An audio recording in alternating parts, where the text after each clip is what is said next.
What's happening, guys? Like I said, I'd be making a couple more of these videos over the holidays since it's hockey break for everybody. And today's video is about my goalie mask. That's right, Joey's finally having it painted. I dropped it off yesterday at Kamikaze Customs, which is a super high-end motorcycle shop that I'm actually going to be working with on a personal and professional level for a while. And what we're doing with my mask is we're going to lay down a super high metallic green base coat, and we're going to hydro dip a graphic over top of it, and then once it's fully glossed and cured, I'm actually going to be putting some decals on it based on the team I'm going to play with. So right now what I'm doing is I'm making my way over to Kamikaze Customs because the green base coat has been laid down this morning, and he's just about to hydro dip it. So if I can make it there in time, I'm actually going to be able to take a look at the process and hopefully bring the camera in so we can take a look at how that gets done, because I know that I am, and I'm sure many of you are also very curious on how the process gets done. So it'll be interesting to get a close-up, hands-on look at that. I'm really excited, and hopefully it turns out to be everything I want it to be. Okay, so before we get into actually showing what the hydro dip and the paint process looks like, I want to show you guys what the actual design and the concept look like first, and then you'll be able to see just how close we were able to get with that. So just take a look at these pictures that I made for the design. I still haven't decided which of the two I'm going with, but as you can see on both, there's a green base coat that is pretty close to my jersey's colors. We've got black flames, but a realistic flame over the top of it, and then we've got the MB decal across the cheeks. On top we've got the Musketeer, which is our alternate logo, and then on the chin you're going to be seeing number 31, which is the number that I wear. Now I haven't decided if I want the white outline across the back end or the back edge of the mask, but that's something I can always do later on with lime tape or something.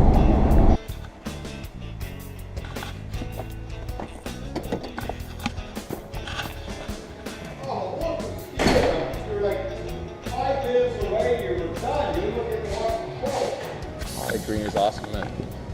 You like the green you picked? Yeah. The one I went way out of my way to make for you? Oh yeah. By putting that one can in the other can and putting on top, that one? Awesome. It's got a nice little minty fresh look for you? Yeah. Alright. Glad you're happy. So that's just regular water? Is it distilled or? This is regular water that I changed 2 days ago. It takes 2 days to warm up, so I gotta heat it. Really? Yeah, heat it.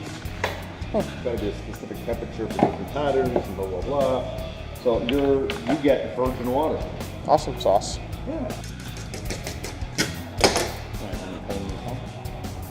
No, I wanted to get that on video. I'm not too sure why you're doing it, but... Playing my tricks, you beat my competition, like I said when I bike to do. Jesus.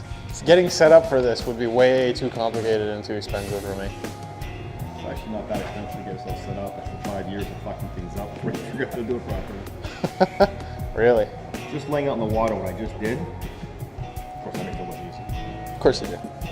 But to do without getting air bubbles in it, I had to fuck up 1,000 of them first. But what I didn't do is check if I put it in the right way.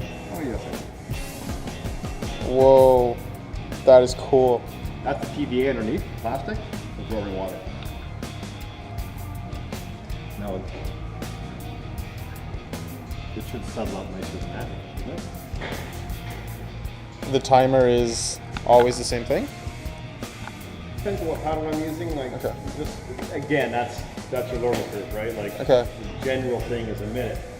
I know I have patterns that if I don't leave it in for at least a minute and a half, they don't work. So you'll sit there for 5 years trying to figure out why this particular timer doesn't work, and then you find out because if you left it in an extra minute. So I've learned a lot of things the hard way. Still have too, it's not bad. What I don't want it to do is expand while it's activated because then it stretches your pattern. So as soon as I activate it, it's going to instantly turn to liquid and just keeps it in one place. Okay. Gives me about 10-15 seconds to actually do something with it before it starts to break itself down. I need it to now just have a black handle. Turn it? Yeah, so right on. Nope. Activating it as well is also a big driver. You overactivate it, you burn it. You underactivate it, it's solid. Just right, not too much.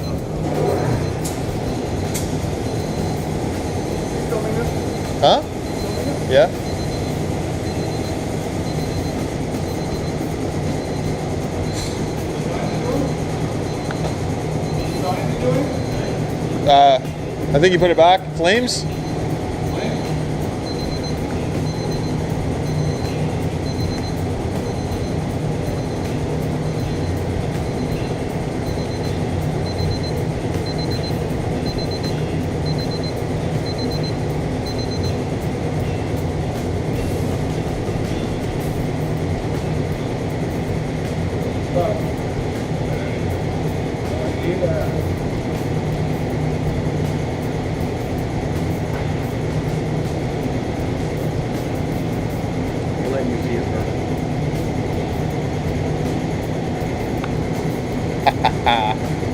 That's right.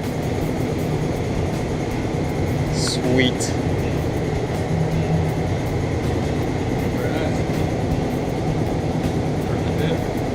Nice. So Ron was actually nice enough to let me try some hydro dipping, and this is my attempt at it. Thanks, man. So I just left Kamikaze Customs, and that was a really cool experience. Ron actually let me keep the piece that I hydro dipped. At this point, he's gonna let my mask dry overnight, and he should be giving it a couple of coats of clear tomorrow.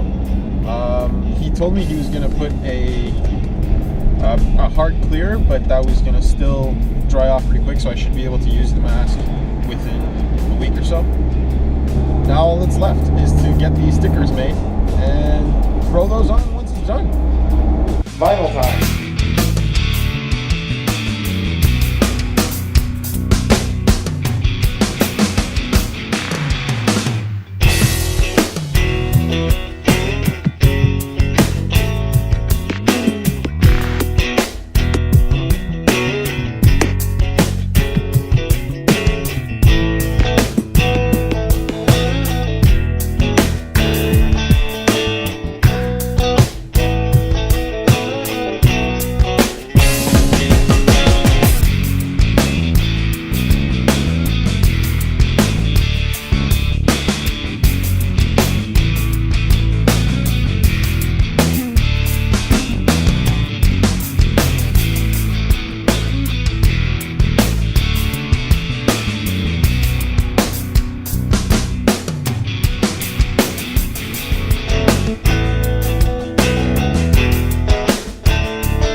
So I'm just about done the final assembly, but I have to go out and replace these two pieces because, as you can see, they're now gold and all rusted.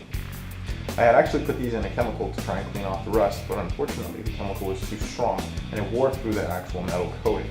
So because these are now damaged, not the right color, and still rusted, I'm going to go out and get some new ones, and that'll be the end of the mask reconstruction.